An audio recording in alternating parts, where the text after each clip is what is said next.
que uno va adquiriendo. Entonces, la importancia del día, quiero hacer 3 puntos importantes. Pues uno es hacer concientización. En este día se conmemora la lucha contra la leucemia mieloide crónica.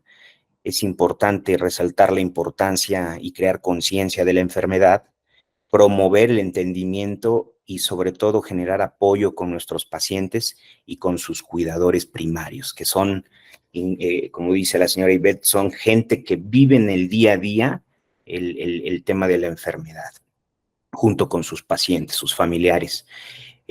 Además de eso, el día es muy importante porque se apoyan investigaciones a nivel mundial, se forman y se fomentan inversiones en el desarrollo de tratamientos y en pro de la ciencia para que ustedes o los pacientes que tienen esta enfermedad pues tengan esperanzas de poder seguir contando con medicamentos que hoy en día han venido a cambiar la evolución de la enfermedad.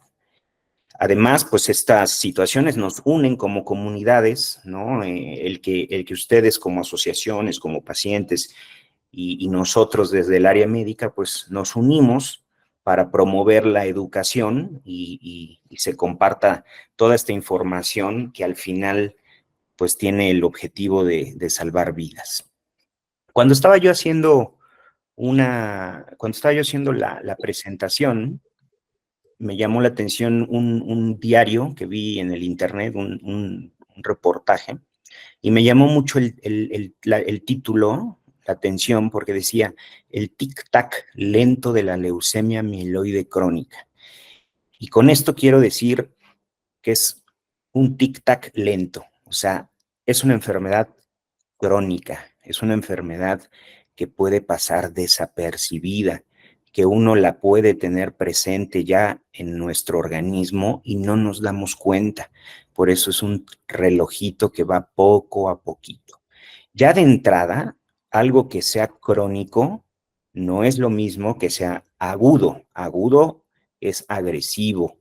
Las leucemias agudas son insidiosas, muy aparatosas, y las leucemias crónicas no lo es tanto. Entonces, de entrada, algo crónico pues habla de que se va gestando con el tiempo. Y me llamó la atención estos párrafos que les quiero leer a manera de introducción para atrapar su atención.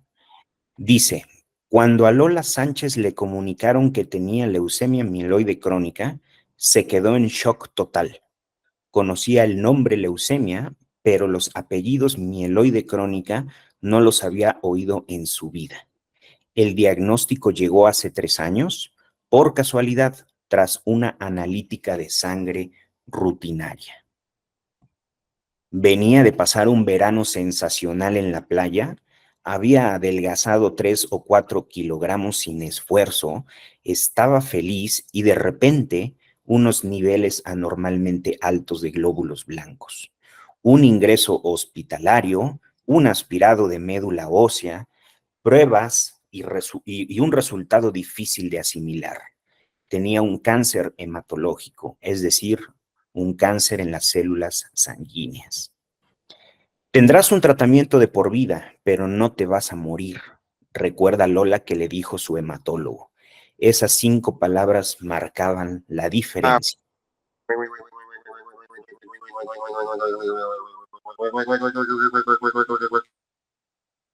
¿Sí me están escuchando? Perdón. Sí, sí se escucha, pero se metió ahí un vicio, pero no. Sí, apaguen sus micrófonos, por favor. Es Apaguen correcto. sus micrófonos. Gracias, doctor. Discúlpenos. No se preocupe. Estaba yo ya bien entrado. Hasta la fecha, Lola se mantiene indetectable, entre comillas, solo con leves náuseas y calambres. Tipos de leucemias. Para el estudio de las leucemias, señores, pueden ser agudas o crónicas, como ya se los había yo comentado, y pueden ser, dependiendo del tipo de célula, pueden ser linfoides o pueden ser mieloides. El día de hoy no vamos a hablar ni de la leucemia linfoblástica aguda, que ese es el cáncer hematológico en pediatría, el más común, pero el más agresivo también. La leucemia mieloblástica aguda es muy frecuente también en edades después de los 45, 60 años, al igual que la leucemia linfocítica crónica, pero el día de hoy vamos a hablar de leucemia mieloide crónica. Vean, este es un hueso. La médula ósea es el tejido que tenemos dentro de nuestros huesos. A veces le llamamos, o bueno, de manera burda yo, para hacer una analogía, hagan de cuenta que es el tuétano. El tuétano es la médula ósea, es ese tejido que tenemos dentro de nuestros huesos, donde se encuentran nuestras células madre que van a originar la sangre que nosotros tenemos en las venas. Entonces, esta enfermedad es una neoplasia, es un cáncer hematológico que por ahí de la década de los 80 se descubrió que se asociaba a una alteración en los cromosomas. Ahorita les voy a platicar en la siguiente diapositiva. Entonces, este trastorno se caracteriza por la proliferación de células, que son glóbulos blancos, que tienen esta alteración. Esta alteración es la que produce que esas células madre muten, se clonen entre ellas y empiecen a producir miles y millones de células. Entonces, ustedes pueden ver aquí una célula madre, y aquí yo represento este rayo como una mutación, y aquí tenemos la mutación o la translocación 922, que afecta la producción de las células y va a hacer que se produzcan muchos glóbulos blancos en la sangre. Ahora, observen, del lado izquierdo es una célula. Esta es una célula y aquí adentro es el núcleo de la célula. Aquí adentro, todos los seres humanos tenemos tenemos los cromosomas que heredamos de la mamá y del papá, de tal suerte que la mamá pone 23 cromosomas, el papá pone otros 23 y un ser nuevo, un ser vivo va a tener 46 cromosomas. En los cromosomas se guarda la información genética de todos los seres humanos. Pues resulta que en el cromosoma 9, aquí está representado, y en el cromosoma 22 existe una traslocación de información. Vean, el cromosoma 9 le pasa información al cromosoma 22 y el cromosoma 22 le pasa información al cromosoma 29. O sea, esto es una total aberración. Esto no debería de existir. Pero entonces el cromosoma 9 le pasa al 22 y el 22 le pasa al 9 y forman el famoso cromosoma Filadelfia. Este cromosoma le llaman cromosoma Filadelfia porque se descubrió en la unidad en la Universidad de Filadelfia. Es el causante de que se empiece a reproducir la leucemia. Esto marcó un verdadero hito en la medicina moderna porque por primera vez en el mundo se le conocía a una enfermedad maligna, a un cáncer hematológico, se le achacaba una alteración en los cromosomas. Es la primera vez en la historia que se encuentra una alteración de estas en el cáncer. Ya de ahí vinieron muchas investigaciones y obviamente pues ya sabemos que puede haber muchos cánceres que están asociados a alteraciones cromosómicas, pero en la leucemia mieloide crónica fue el inicio de todo esto. Fíjense bien, la leucemia mieloide crónica, más o menos, el diagnóstico se da en una persona por cada 100,000 habitantes al año. Esa es la incidencia, o sea, se diagnostica un paciente o casi dos pacientes por cada 100,000 habitantes al año. Entonces, ustedes hagan cuentas y en realidad no es tampoco frecuente, sí existe una buena cantidad de pacientes. En México, la leucemia mieloide crónica forma alrededor del 10 al 15% de todas las leucemias. ¿Se acuerdan de las 4 leucemias? Pues más o menos 10 de cada 100 son leucemia mieloide crónica. En México, a diferencia del mundo, la edad media al diagnóstico son de 45 años. Mi paciente más joven tiene 22 años con leucemia mieloide crónica.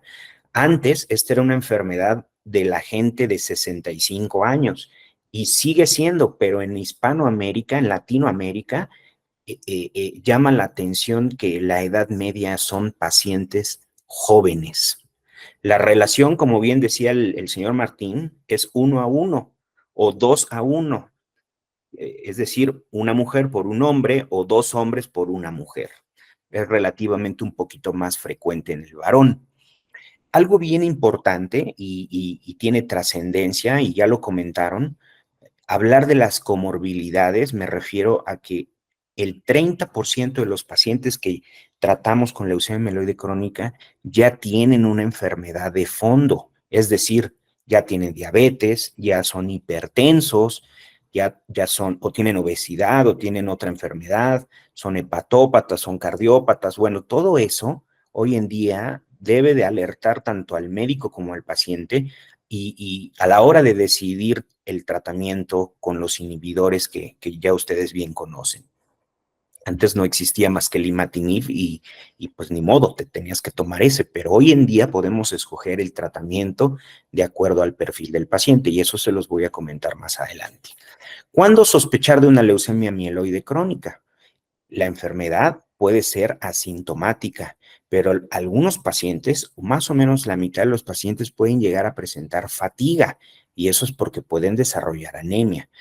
Pero, ¿cuándo la debemos sospechar? Cuando existe un conteo de elevado de glóbulos blancos y eso se ve en la biometría hemática, un estudio básico en todos los laboratorios. Esta enfermedad cursa con esplenomegalia. La esplenomegalia es el aumento del tamaño del vaso. El vaso es un órgano que tenemos abajito de la costilla izquierda y que está colindando muy de cerca con el estómago. Y vean aquí cómo este vaso ha crecido tanto que puede llegar a comprimir la cámara gástrica y el paciente se siente lleno, siente un dolor o sensación de disconfort debajo de la costilla, y eso es lo que empiezan a presentar los pacientes en algunos casos. Entonces, si ustedes se dan cuenta, son cosas que no hablan de algo en específico, son muy generales los síntomas. Por eso es bien importante dar a conocer estas situaciones porque despertamos la sospecha. Entonces, glóbulos blancos elevados, esplenomegalia por la sensación de disconfort o fatiga deben hacer pensar o sospechar que pudiéramos estar frente a una enfermedad hematológica.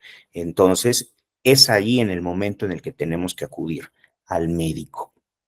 Entonces, no solamente estas pláticas deben ir enfocadas a los pacientes, sino además a los médicos de primer contacto. Para que ellos a su vez nos entiendan estos síntomas y nos puedan referir a los pacientes y como dijo la señora Ivette, no tener que retrasar el envío a los hospitales donde están los hematólogos. Hoy en México hay alrededor de 1,000 a 1,500 hematólogos. En realidad somos pocos hematólogos en el país. Entonces, los médicos de primer contacto son los que deben de saber identificar esto para poderlos mandar a los hospitales donde existen o existimos los hematólogos. Entonces, quédense con estos 3 puntos importantes para la sospecha. Y algo importante es que vean cómo más de la mitad de los pacientes pueden estar asintomáticos, no sienten nada. Y de repente, bueno, yo tengo pacientes que van al banco de sangre y quieren donar sangre y de repente les hacen la muestra de biometría y el médico les dice, no, no puedes donar porque tienes leucemia. Y los pacientes dicen, ¿qué? Pues si yo no me siento mal. No, sí, ve, tienes que ir al médico porque tu conteo de glóbulos blancos está elevadísimo. Imagínense el choque emocional de esa persona que en el momento le digan eso. O ahí les va otro ejemplo. La gente que acude a chequeos de rutina en su trabajo, que les pagan los famosos check-ups de laboratorio, y alguien que va a hacer sus laboratorios de rutina, porque quiere cuidarse, de repente le sale incrementado el conteo de glóbulos blancos. Igual, algo que no se espera. Entonces los pacientes se diagnostican en la mayoría de las veces de manera fortuita. Ahora, cuando se sospecha la enfermedad, el paciente tiene que ser referido con el especialista, en este caso el hematólogo, para que el hematólogo haga una serie de pruebas que confirmen el diagnóstico. Es decir, el hematólogo tiene que hacer un aspirado de médula ósea, ustedes pueden ver, es un estudio invasivo donde introducimos una aguja en el hueso de la cresta ilíaca, es decir, en el hueso de la cadera, para aspirar la sangre de la médula, para aspirar el tuétano, ¿verdad? Y ahí mandar a tomar un estudio que se llama cariotipo.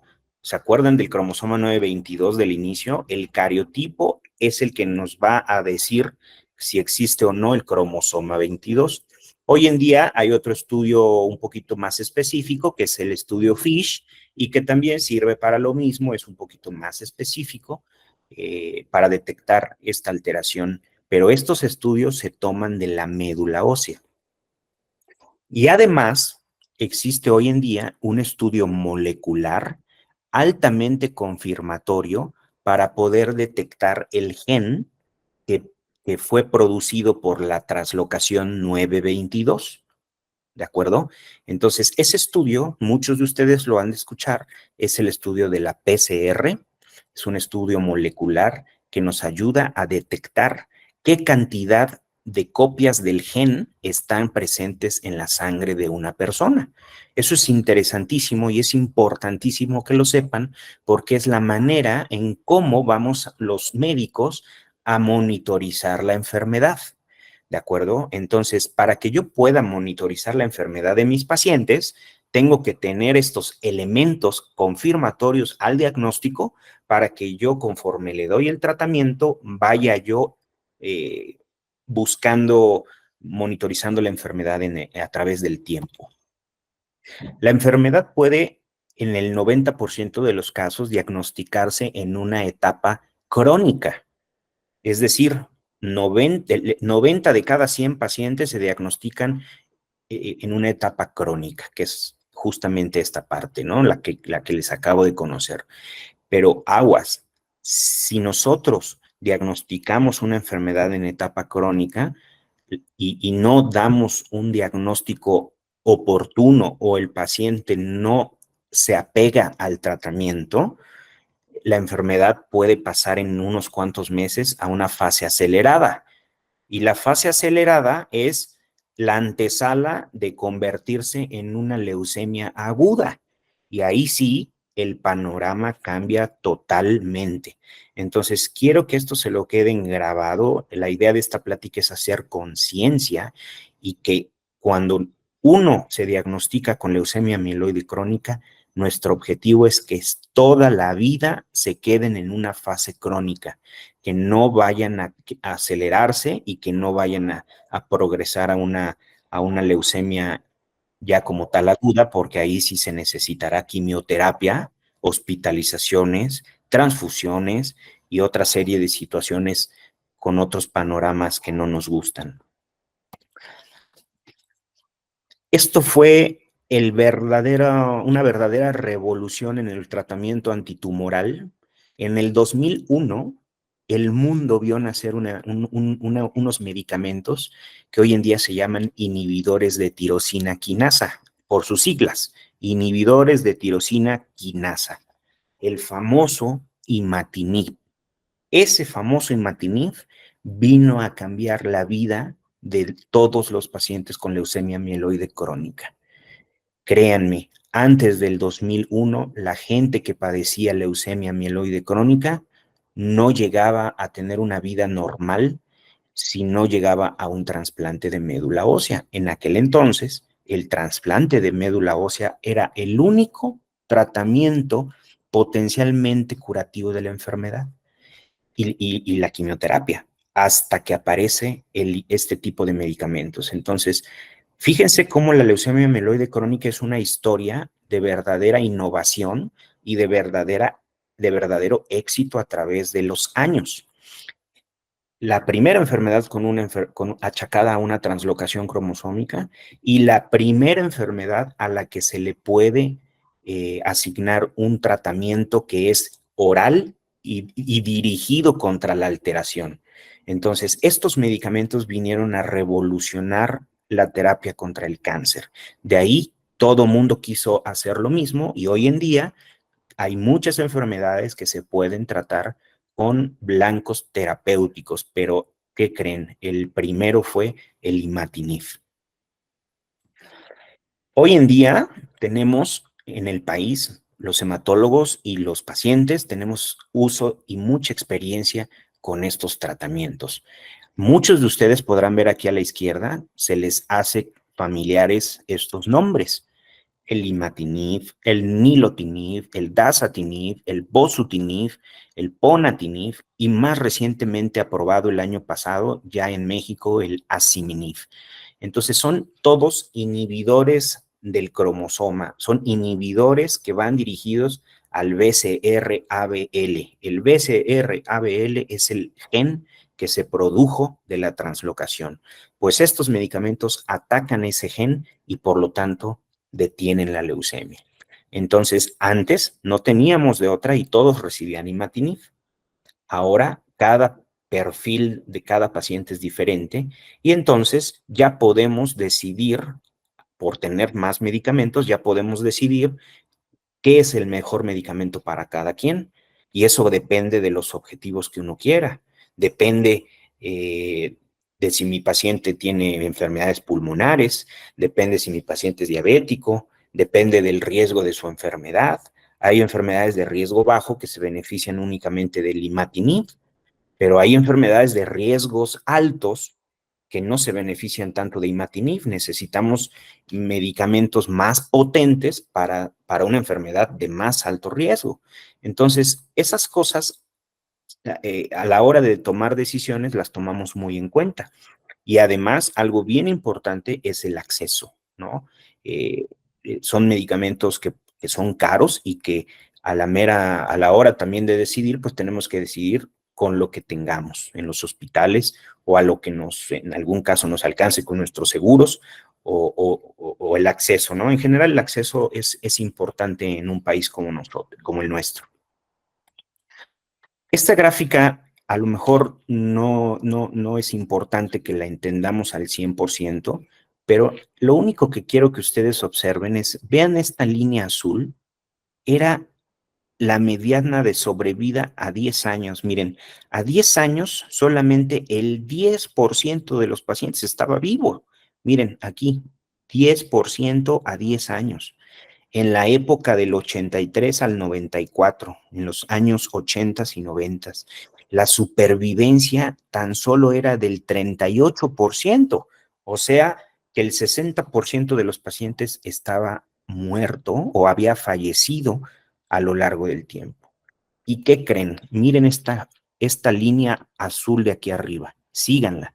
Ahora el 90% de los pacientes tiene supervivencia a más de 10 años, 20 años. Entonces, dramáticamente, estos tratamientos vinieron a cambiar el paradigma de la enfermedad. Entonces, antes solamente el 10% estaba vivo, ahora más bien el 90% está vivo a lo largo del tiempo. Entonces, esa es una historia que a mí me gusta contar con los médicos y obviamente con los pacientes para darles ánimos, porque la gente que hoy en día vive con leucemia mieloide crónica tiene una expectativa de vida normal como la de una persona que no tiene leucemia, prácticamente normal. Por lo tanto, cada vez hay más pacientes vivos con leucemia mieloide crónica. O sea, gracias al monitoreo, gracias al entendimiento de la enfermedad, gracias a los tratamientos, ahora los pacientes ya no se mueren de leucemia mieloide crónica. Pueden fallecer incluso de diabetes, de hipertensión, de enfermedades renales, de infartos, pero créanme que el menor de sus problemas va a ser la leucemia mieloide crónica. Esto es importante y quiero empezar a hablar un poquito de la adherencia al tratamiento, porque los pacientes y los cuidadores tienen que tener objetivos y el médico tiene que tener sus objetivos también. Entonces, cuando uno empieza un tratamiento, la enfermedad está al 100% cuando se diagnostica. Con el paso del tiempo, yo tengo que estarle tomando laboratorios a mi paciente y tomarle el famoso estudio de PCR en sangre periférica para que yo vaya cuantificando el porcentaje del gen. Entonces, a los 3 meses, el paciente ya debe de haber tenido una recuperación de la biometría hemática, es decir, que los glóbulos blancos ya hayan bajado, que el tamaño del vaso haya regresado a su tamaño normal. Eso se conoce como una respuesta hematológica. Esto solamente a la larga nos va a traer el beneficio de la calidad de vida. Y a eso me refiero que el paciente ya no va a tener molestias del estómago, ya no se va a llenar al comer, pero no impactamos en su supervivencia. Por eso tenemos que ser más ambiciosos con el tratamiento. Si el médico se adhiere al seguimiento y el paciente se adhiere a su tratamiento y nos comunicamos entre los dos, el paciente puede en 6 meses llegar a erradicar el cromosoma Filadelfia. Es decir, yo le vuelvo a tomar un aspirado de médula ósea al paciente, mando a analizar el cariotipo y ahí ya no debe de haber cromosoma Filadelfia. Con eso ya estamos empezando a afianzar la supervivencia a largo plazo. Pero si a eso yo me vuelvo más ambicioso, motivo a mi paciente y mi paciente se siente bien y se motiva y me entiende, el paciente al año puede que ya haya logrado algo que se llama respuesta molecular mayor. ¿Y qué creen? Es haber erradicado el gen del BCR-ABL. Entonces yo siempre hago la analogía de un pastel. Imagínense el pastel, ese es el 100% de la enfermedad. Se comen las rebanadas y una vez que se coman las rebanadas pueden quedar migajas. Esas migajas también las podemos eliminar y a la mera hora de cuantificar la enfermedad, pues ya no hay enfermedad. Entonces, con eso afianzamos que el paciente viva una vida normal. Y además de eso, podemos ser más ambiciosos y a través del tiempo lograr respuestas más profundas, más y más profundas, que solamente van a ser detectables con el estudio de la PCR. Ese estudio que les toman cada 3 o cada 6 meses o en algunos hasta cada año porque ya van mejor, ese estudio ayuda al médico a monitorizar la enfermedad y a tomar decisiones, ¿verdad? Porque si el transcrito no va bajando como queremos, tenemos que tomar decisiones.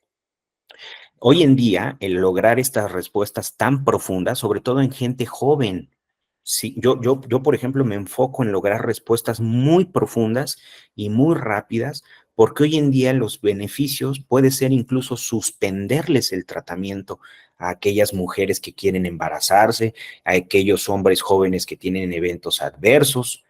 No lo hago tanto con unos pacientes que ya pueden tener a lo mejor 70 años, 80 años y que toda la vida les he dicho, tomes el medicamento, pues yo ya no puedo llegar y decirle, ahora, ¿qué crees? Se lo va a dejar de tomar. No puedo hacer eso a veces con esa gente, ¿verdad? Entonces, uno tiene que saber elegir a los pacientes y sus objetivos de manejo. Entonces, hoy en día eso es el objetivo y las metas que tenemos. La adherencia es importante, señores. Si no existe una adherencia adecuada, las cosas se pueden poner muy mal. Vean, este es más o menos lo mismo, es diagnóstico, uno va bajando, bajando, bajando, bajando, hasta que logramos respuestas moleculares muy profundas que son casi indetectables. Pero para lograr estos objetivos, el paciente tiene que tener adherencia. Obvio, hay pacientes que sí pueden llegar a sentirse muy bien y van suspendiendo el tratamiento. Y nosotros nos damos cuenta porque el transcrito empieza a subir. Pero hay gente que es muy adherente, pero puede tener eventos adversos y eso hace adherirse también de manera pobre. A esos no los puedo culpar porque se sienten mal. Ahí el médico tiene que aprender a tratar los eventos adversos para que su paciente pueda tener una mejor adherencia. Entonces, pero sí hay gente que no se adhiere al tratamiento y que entonces puede hacer que la enfermedad, ¿se acuerdan de estar en fase crónica, se nos puede ir a una fase acelerada. Vean esta gráfica. Una imagen dice más que 1000 palabras. Vean la línea azul. Esta línea azul es la probabilidad de que con el tiempo podamos lograr la respuesta molecular mayor. Vean, si tienen adherencia de más del 90%, y a esto me refiero no olvidar de tomar por lo menos 1 o 2 veces el tratamiento al mes, el imatinib o el inhibidor. Si uno toma el 100% de sus días, de los días bien, vean la probabilidad que tiene de lograr la respuesta molecular mayor, es del 90%. Pero si yo no me tomo el medicamento, vean la probabilidad de lograr esa respuesta. Y entonces aquí el paciente empieza a progresar. Pero repito, aquí no siempre es culpa del paciente, también puede ser culpa de los eventos adversos y también puede ser culpa de la propia enfermedad. O sea, la propia enfermedad también puede hacerse refractaria. Y eso vamos a hablar un poquito también más adelante. No todo es miel sobre hojuelas. Puede haber, ¿por qué los pacientes cambian de tratamiento? ¿Por qué los médicos hacemos que cambien de tratamiento? Porque puede haber resistencia, es decir, falta de respuesta, o iban muy bien y la perdieron. Esa también se llama pérdida de la respuesta. En el primer año, cerca de la mitad de los pacientes en el primer año cambian de tratamiento. Y eso es por resistencia a la enfermedad. O sea, la enfermedad también puede tornarse agresiva, puede hacer mutaciones, y entonces el imatinib ya no les funciona, o el nilotinib. Entonces tienen que cambiar de tratamiento. Entonces, alrededor del primer año, el paciente que se diagnostica tiene un 50% de posibilidades de fallar al tratamiento. Y además tenemos la intolerancia, que ese es otro punto importante. También el 40% de los pacientes tiene intolerancia a los tratamientos, es decir, les provocan los famosos calambres, les provocan las náuseas, les provocan el edema palpebral, la diarrea, ¿no? Y cada inhibidor tiene su perfil de toxicidad diferente. Pero es importante, repito, que tanto el médico como el paciente aprendan a tratar estos eventos adversos para que el paciente no tenga que quemar cartuchos y estar cambiando de inhibidor, ¿de acuerdo?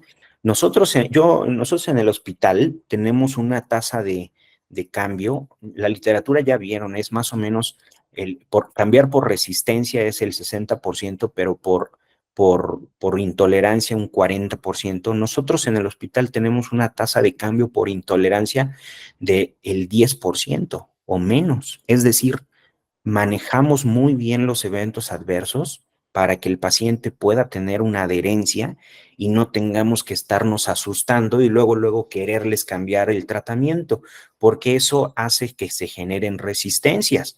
Son como los antibióticos, ¿no? Si uno da antibióticos con el tiempo, la bacteria se va volviendo resistente. Pues lo mismo pasa con la célula de la leucemia mieloide crónica.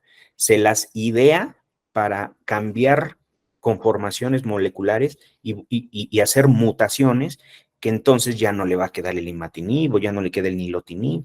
Entonces, siempre hay que manejar los eventos adversos y tratar de adherir al paciente. Obviamente va a haber toxicidades que no van a poder controlarse y que definitivamente se tienen que cambiar.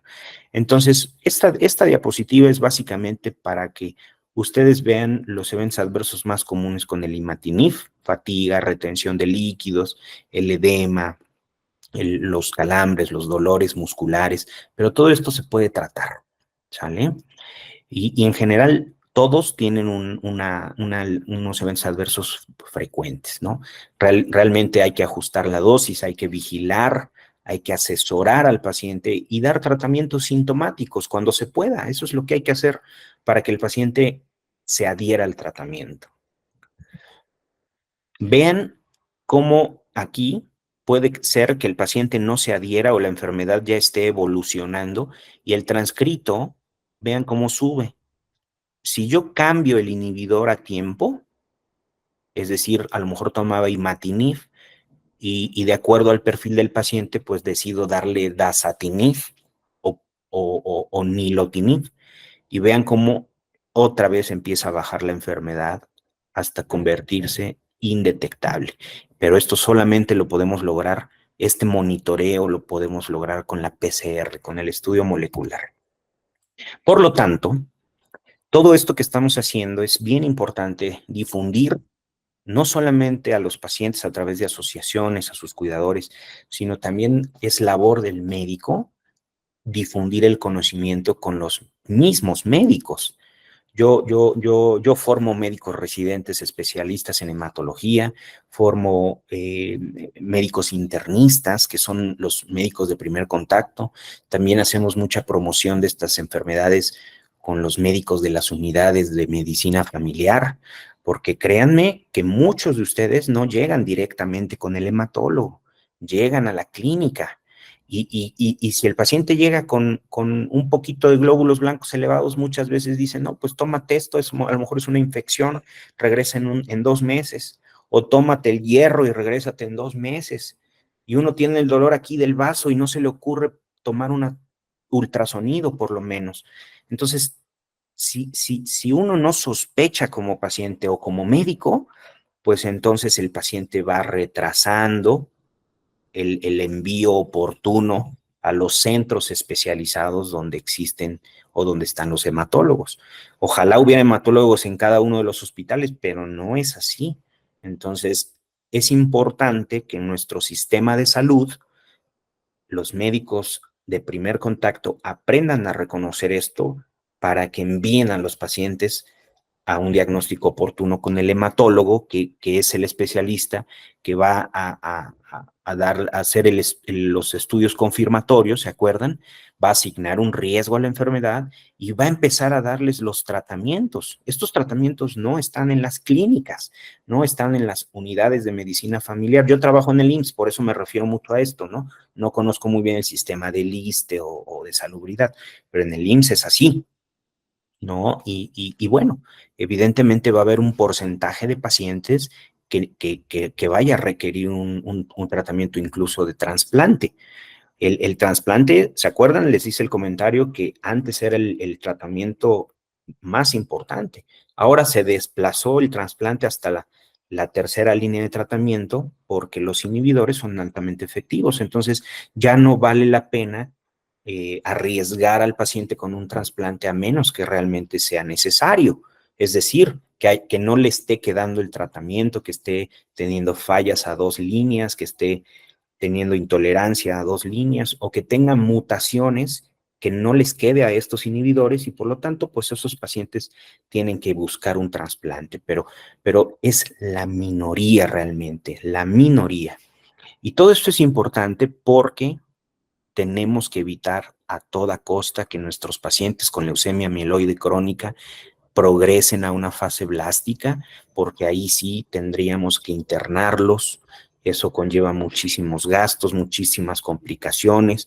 De verdad, créanme que la gente que padece una leucemia mieloide crónica, eh, pues hasta cierto punto debe tener conciencia de que no tiene una leucemia aguda, de que no tiene otra enfermedad de más cuidado y no es por menospreciar la enfermedad, claro que no, pero créanme que es una enfermedad hasta cierto punto, como alguien lo mencionó, noble, si la sabemos tratar, la sabemos respetar y la sabemos entender. Entonces, quiero darles unos mensajes para que se queden con ellos. La leucemia mieloide crónica es enfermedad que pasó de ser mortal a tener una excelente supervivencia y calidad de vida gracias a los tratamientos. Debido a que es una enfermedad crónica, podría causar o cursar, perdón, asintomática, lo que exige un alto índice de sospecha. En la actualidad, el imatinib, el nilo, el dasa, el pona y los que siguen se han posicionado como los tratamientos de elección. Entonces eso nos debe de dar gusto y nos debe de dar esperanza tanto a los médicos como a los pacientes, porque antes nada más teníamos imatinib y ahora tenemos una gama un abanico de opciones con nuevos tratamientos. Y créanme que yo como especialista y en los congresos a los que vamos y en las actualizaciones que tenemos, sabemos que vienen nuevos tratamientos de tercera generación que actúan incluso de manera diferente a lo que ya conocemos.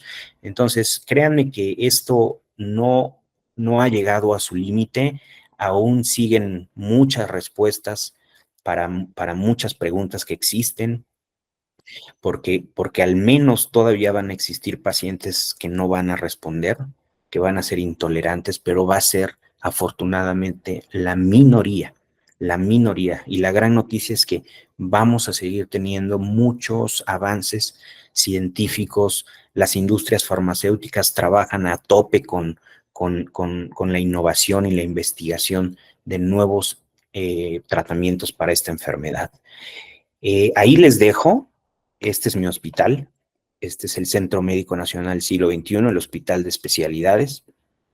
Yo me encuentro ahí en el primer piso, en la jefatura del departamento, y tómenle ahí una captura de pantalla o una foto. Ese es mi correo.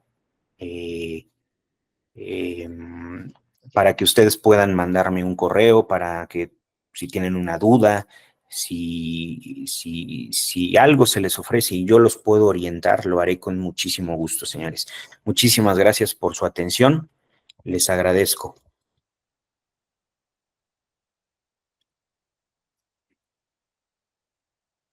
Muchas gracias, doctor. Gracias a ustedes. Me pasé un poquito, pero creo que valió la pena. Sí, doctor, muchas gracias. De veras, nos ayuda mucho con su experiencia y con la ayuda que usted les brinda a los pacientes.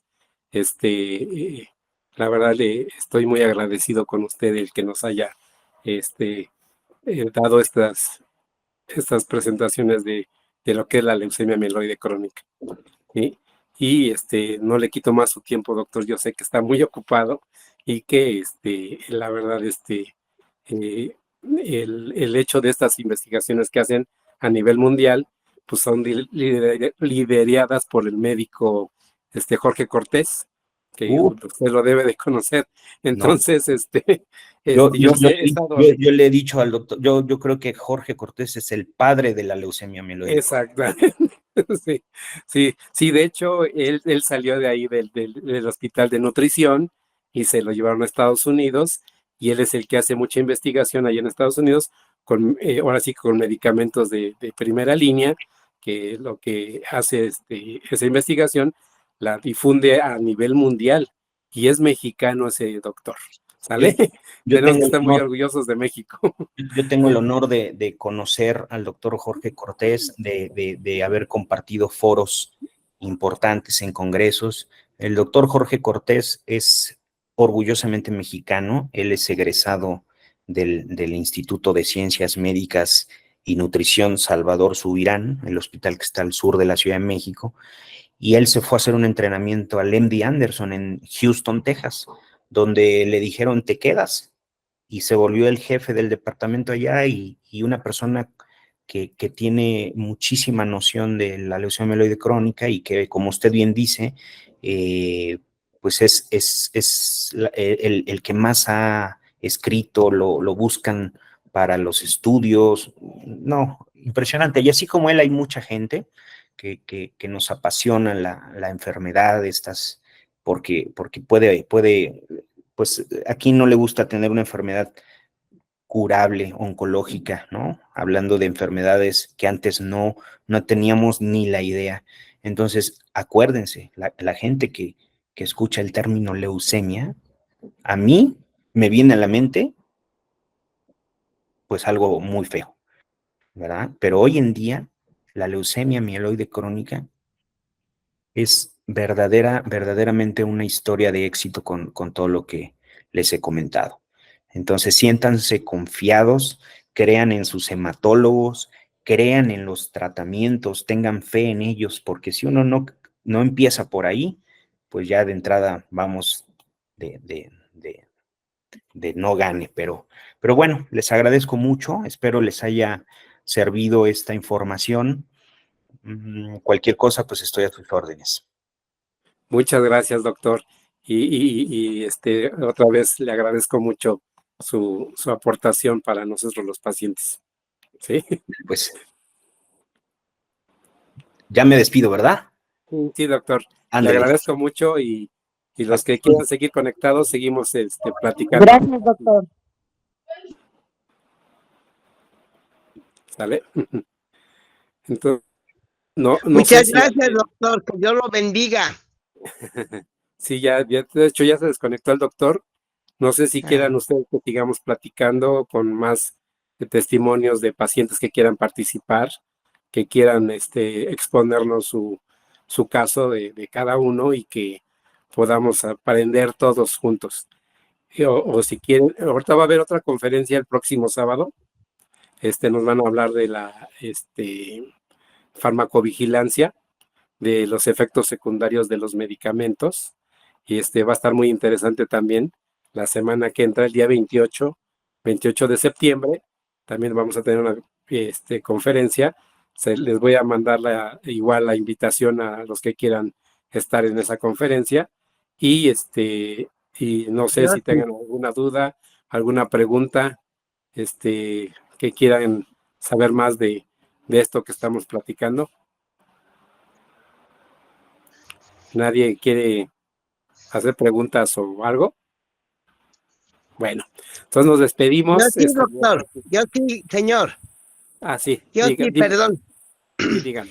Mire, yo tengo ya más de 16 años con la leucemia. Y vivo sola y tengo ya 77 años.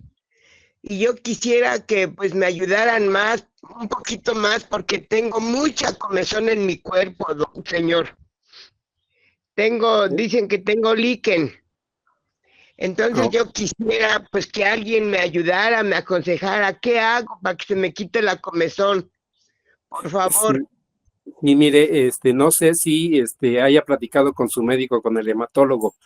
La recomendación de la mayoría de los pacientes es que lo platique con su médico y le comente al doctor lo que le está sucediendo para que le puedan ayudar a usted, porque el único, ahora sí que responsable de los efectos secundarios y que le puede ayudar a usted es su médico, porque o sea, cada cuerpo es distinto y reaccionamos distinto a los tratamientos, ya sea de cremas, vía cutánea o vía oral, todo eso. Entonces, yo la mejor recomendación que le doy es que platique con su médico, que le diga a él, ¿sabe qué, doctor? Ya no aguanto la comezón, ¿qué puedo hacer? ¿Qué crema me recomienda usted? Sí, más que nada para que esté enterado el médico y también se haga responsable de lo que le puede decir a usted, de lo que le puede recetar para calmar esos síntomas que tiene por efectos secundarios del medicamento. No sé si esta respuesta le ayude a usted. Sí, pues ya he platicado con ella, pero pues ya lo he hecho, pero pues no me hace nada, yo ya no aguanto la comezón.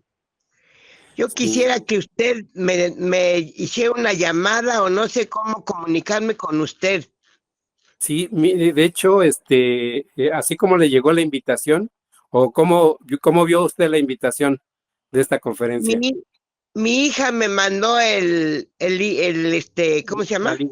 La liga. Ajá. Ok, sí, mire, no sé si quiera mandarme su número de teléfono o dígale a su hija que me mande su número de teléfono para que yo me pueda comunicar con usted y podamos ahora sí que charlar de lo ¿Se que lo les puedo dar a usted en este momento? Híjole, sí, bueno, démelo de una vez para que, permítame, por favor. Sí. Sí, dígame. 56 43 60 83 97. 97. Señora Zoila, ¿verdad? Sí, por favor, a sus órdenes. Ok, señora Zoila. Entonces me comprometo a echarle una llamada en algún momento que tenga la Le oportunidad. agradezco mucho. No, al contrario, espero poderme comunicar con usted pronto. ¿Sí? Por favor, muchísimas gracias, que Dios los bendiga. Igualmente, gracias. Entonces, Martín, ¿nadie más quiere hacer preguntas o algo? Sí, dígame, no, dígame. yo no quería hacer preguntas. Permíteme un momento, acaba de llegar Enrique y quiere saludarte. Permítanme, por favor, un momentitito. Sí, gracias, gracias. Señor Martín, buenos días. Aprovecho el momentito para Sí. preguntarle, la conferencia estoy viendo que está siendo grabada. ¿Hay alguna forma de que la podamos compartir con los compañeros que no pudieron verla por cuestión de trabajo? Sí, de hecho me la pidieron que la pudiéramos compartir. Se va a compartir en la página de Amelec, ya sea en Facebook o en la página misma de Amelec. Vamos a tratar de tenerla en diferentes redes para que la puedan ver más gente, ¿sí? Y lo vamos a tratar de hacer más seguido, de que después de cada conferencia, sí compartirla, grabarla y compartirla, ¿sí? Ok, Entonces, muchas gracias, señor Martín. entonces le dejo la palabra a Enrique, por favor. Hola, ¿qué tal?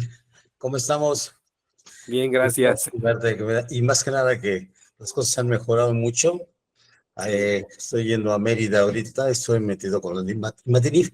Ahí había unas cosas por los problemas digestivos, ya sabes, ¿no?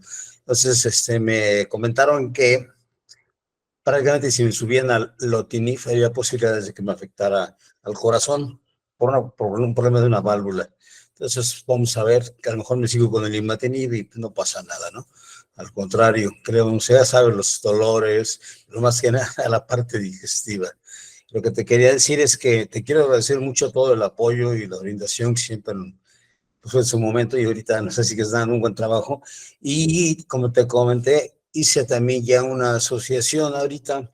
El día 25 recibo una persona que puede ser una aportadora de ciertas cosas, y me gustaría que ella participara en los programas y yo mismo participar ya en los programas para apoyarte en lo que se requiera con las personas que necesiten alguna cosa, más que nada la orientación, la parte jurídica, los procedimientos para que se hagan, pues que se puedan atenderse en el Seguro Social o en la institución que les corresponda y darles toda la orientación que me quede hacer. Y por lo demás también buscar patrocinadores para que nos ayuden con los medicamentos. Y quien ha estado aquí también al frente y apoyándome en todos ha sido pues mi esposa, que ya la conoces, Ivette, con los que ella es mi alma, es mi alma. Pero Sí, qué claro. bueno, a ver, te ves muy bien también, ¿eh? Qué bien, me da mucho gusto. Sí, sí, muchas gracias. Algunos no saben que yo ya tengo 27 años con la leucemia mieloide crónica. Soy trasplantado de médula ósea porque a mí me diagnosticaron en los 90, como decía el médico. En los 90 el único remedio era el trasplante. Yo soy trasplantado. Este año cumplí 27 años, como les vuelvo a repetir. Y la idea es de que ustedes vean, a lo mejor soy un mal ejemplo, ¿no? Porque, pero yo soy muy riguroso en seguir las reglas que marca el médico. Claro. Entonces, me acaban de operar de la cadera en el mes de febrero y salí muy bien. Entonces, yo la verdad, le agradezco a los médicos que me han ayudado mucho a recuperar nuevamente mi salud, a que estar bien otra vez. Ahorita estoy regresando con nuevos bríos, la verdad. Me quitaron el dolor de la cadera que tenía de 24 horas. Me aguanté 20 años, más de 20 años con el dolor. Qué bueno. Y ahorita ya me lo quitaron y la verdad estoy feliz de estar mejor cada día, ¿no? Fíjate. Pero sí, los invito a que sigan las reglas que les marca el médico, por favor. Nunca yo les voy a decir que dejen de tomar el medicamento porque sea irresponsabilidad mía. Sí, por favor, sigan las indicaciones del médico y les va a ir muy bien. Nos acaba de dar el doctor Raúl, nos acaba de decir que siguiendo ahora sí que las indicaciones del médico van a vivir muchos años más todavía. Claro. ¿Sí? Qué bueno, Sí. que me da mucho gusto. De hecho, yo estoy regresando también a tomar ya todas mis actividades. Ahorita estoy dando otra vez clases en universidades y hoy me dieron una buena noticia. Voy a abrir una cosa particular, unos cursos particulares de guía de turismos aquí en la universidad. Además le y otras mencioné al cosas. señor Martín que también podemos empezar a buscar patrocinadores para que cierta gente venga a visitar la Riviera Maya. Ah, sí, todo eso lo Y podemos hacer. ir haciendo todas esas Sí. cosas, nosotros que estamos acá. De hecho, esa es una de las áreas que voy a fomentar, turismo médico, así gente que pues no tiene muchas posibilidades o que requiere el apoyo general, ¿no? Y eso. Que venga a distraerse un rato. Y que vengan a distraerse un rato también, ¿no? ¿Por qué no? Claro que sí. Es hermosa, mano, todo se acaba ahí. Yo porque pues también ya me complicó lo del corazón, no me han dejado bajar a bucear, pero parece que en unos 6 meses vuelvo a entrar al mar. Sí. Pero pues eso ya, el hecho de estar activo es, la verdad, es una felicidad increíble, Es ¿no? la mejor terapia es la ocupacional. Así es, así es. ¿Vale? Así que para todos, las mejores vibras y mucho cariño, ya saben. Y aquí estamos en la Riviera Maya para apoyarlos. Don Martín, Igualmente. un abrazo, la verdad. Y tienes que venir, ¿eh? Tienes que venir para que aquí charlemos un poco, ¿ok? Amenazo con ir. Bienvenido, bienvenido. Tú también, Vanessa, aquí te espero. Árale, sí, sí. Y aquí la verdad lo que hace falta es gente así efectiva, que tenga bríos, ¿no? Y mucha capacidad. Es lo bueno. Claro que sí. Muchas Claro ganas. que sí. Entonces, no sé si alguien más quiera agregar algo, alguna pregunta, algo que nos quieran compartir. ¿Ya nadie? No, bueno, entonces nos despedimos, por favor, porque pues, todos tenemos cosas que hacer diferentes a Levantamos esto. la mano, Martín. Yo Sí. tengo una duda. Sí, a ver, De lo por que el favor. doctor había dicho, que había como 5 medicamentos de inhibidores. Yo tenía la duda, bueno, yo me estoy tratando en el seguro, en la clínica 32, y mi doctor me había dicho, por ejemplo, yo ya estoy en el segundo tratamiento, que vendría siendo el dasatinib, y me dijo, solo te queda una opción si es que vuelves a tener toxicidad. Entonces yo tengo la duda de que si en el IMSS sí es cierto que solamente hay 3 inhibidores, o me está mintiendo mi doctor. Te está mintiendo.